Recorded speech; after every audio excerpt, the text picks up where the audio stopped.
आमच्या समोर आशिष शेलारांचं नाव येतं त्यावेळेस सुरुवातीला मुंबईच येते. देशामध्ये 400 पार म्हणतायत. मुंबई महानगरपालिकेच्या निवडणुका तर लागलेल्या नाही आहेत, पण मुंबईच्या कानाकोपऱ्याशी ज्या आशिष शेलारांचं नातं आहे, ज्यांचं काम आहे, ते मुंबईसाठी भाजपला आत्ताच्या परिस्थितीमध्ये किती जागांवर पाहत आहेत?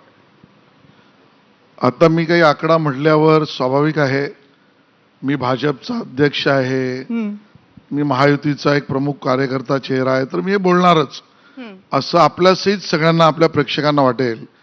पण मी तुम्हाला अतिशय नम्रतेने आणि पूर्ण अभ्यासांती सांगतो, 6 जागा लोकसभेच्या मुंबईमध्ये आहेत महायुतीच्या. 6 जागा आम्ही जिंकू आणि चांगल्या मार्जिनने जिंकू, याच्याबद्दल माझ्या मनात तिळमात्र शंका नाही. आणि त्याबद्दलचं बूथ स्तरावरचं सुद्धा नियोजन करण्यामध्ये आम्ही कामाला लागलेलो आहोत.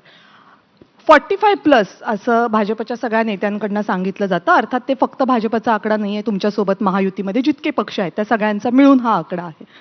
वाय 45+ म्हणजे 45+ असं का म्हणता, 48 का म्हटलं जात नाही? त्या 3 जागा कुठल्या, हा प्रश्न आम्हाला कायम पडतो. नाही, प्लस एक तर राजकारण प्लसचं केलं पाहिजे आणि 45+ म्हणजे 48च्या दिशेनेच. पण प्रत्येक निवडणूक ही वेगळी असते असं मी मानतो. आपल्याकडे पूर्वपीठिका, पूर्वाभ्यास, पूर्वीचे अनुभव असले तरी प्रत्येक निवडणुकीमध्ये स्थानिक स्तरावरचे मुद्दे सुद्धा या सगळ्यामध्ये आपला एक रोल त्या ठिकाणी करत असतात.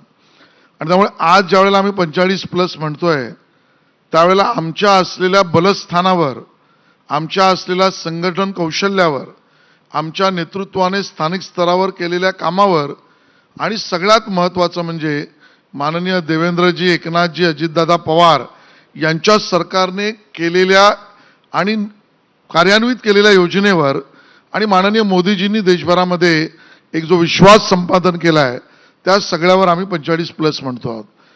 गणितं नीट जर बसली, गणितं नीट बसताना समोर उमेदवार कोण, त्याच्या मागचं राजकारण काय, स्थानिक स्तरावर सहकारी राजकारण आहे, जातीचं राजकारण आहे, जातीय वादाचं राजकारण आहे, या सगळ्याचा परीघ प्रत्येक सीट वाईज, प्रत्येक जागेवाईज निमित्ताने आपल्याला बघावा लागतो.